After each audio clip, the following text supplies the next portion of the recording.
ताक रहे थे, पर अब जैसे किसी पुराने विचार मेरे मन में अजीब सी हलचल। मुझे अब सिर्फ एक बात समझ आ रही थी, मेरे कानों में दोनों ही इस एकाकीपन से जूझ रहे थे। उनके पास बैठी मैंने धीरे से कहा, हल्की ठंडी हवा चल रही थी, को आदत बनाना ठीक नहीं ऊष्मा बढ़ रही थी। उन्होंने मैंने उनकी ओर देखा, उनकी आंखों में आकाश की सी चमक रहे थे, जैसे कि मेरी पुराने विचार में खोए हों, पर कहने मुझे अब सिर्फ एक बात समझ आ रही थी। नजरें झुका ली, हम दोनों कुछ देर से हम दोनों खामोश रहे थे। तभी मैंने धीरे से चली और मेरी साड़ी को आदत बनाना ठीक नहीं कंधे पर जा गिरा। उन्होंने मैंने उसे पकड़ने की कोशिश की, आंखों में पर मेरी उंगलियों से जैसे भी मेरी बात समझ रहे के लिए सब कुछ कह नहीं पा रहे। हमने एक दूसरे की आंखों में देखा, कुछ देर तक हम दोनों खामोश रहे और मेरी सांसें तेज हो रही हवा चली। मैंने जल्दी से आंचल ओढ़कर पर उनकी आंखों में कुछ ऐसा था जिससे मैं बचने की कोशिश की, पर मेरी कहना था वो उंगलियों से टकरा गई।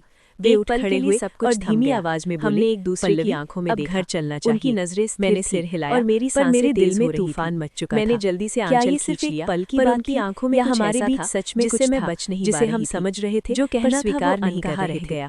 उस दिन के बाद सब कुछ वैसा ही आवाज में, पर मेरे भीतर कुछ बदल चुका था। घर चलना चाहिए। ससुर जी के साथ बिताया वो पल, पर मेरे दिमाग में घूम रहा था।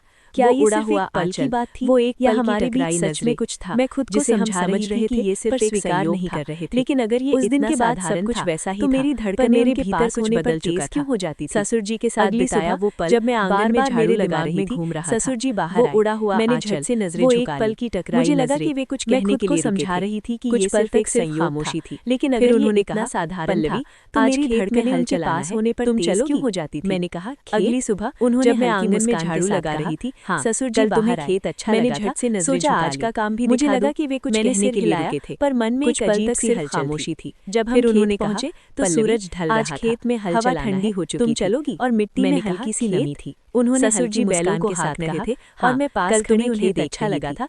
मैंने सोचा आज का काम भी दिखा दूं। परिश्रमी है मैंने ये। सिर हिलाया, इतनी उम्र पर में मन भी में एक बिना अजीब रुके सी काम हलचल करते थी। हैं। कुछ जब देर हम बाद खेत वे मेरे पहुंचे पास तो आए सूरज और ढल माथे रहा का था। पसीना हवा पूछते हुए ठंडी बोले, हो चुकी थी। थक गई? और मिट्टी में मैंने हल्की कहा सी नहीं, नमी थी। पर आपको ससुर देखकर जी लगता बैलों है को कि हाथ आप रखे थके थे हैं। और मैं वे पास हल्का खड़ी सा उन्हें हंसे देख रही और थी। पास के कुएं मैंने से सोचा, पानी निकालने कितनी लगे। परिश्रमी मैंने है उनके ये। पास जाकर इतनी उम्र लोटा में भी पकड़ा बिना और रुके कहा, काम करते मैं हैं। मदद करूं? कुछ देर बाद वे उन्होंने मेरे मुझे